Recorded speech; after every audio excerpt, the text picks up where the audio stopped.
আসসালামু আলাইকুম গাইস, ওই যে পাইপটা দেখতেছেন না, বড় লম্বা পাইপটা দেয় টাওয়ারের মতন। এটা হইতেছে আপনার গ্যাস উপর দিয়ে যত ময়লা গ্যাস আছে না, এটা দিয়ে উপরে বাইর করব। এই যে দেখতেছেন পাইপগুলি যেতেছে না, এই পাইপ দিয়ে মনে করেন না ওই জায়গায় গ্যাস নিবে, আর এই সাইডের ট্যাঙ্কারের মধ্যে এটা রিফারিং করা হবে এই ট্যাঙ্কারের মধ্যে, বুঝছেন?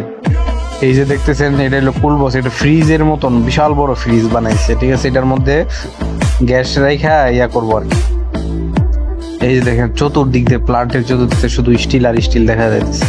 এত স্টিল যে এটার মধ্যে, আমার মনে হয় যে সৌদি আরব যে এত টাকা কই থেকে পায় আল্লাহ ছাড়া কেউ যায় না।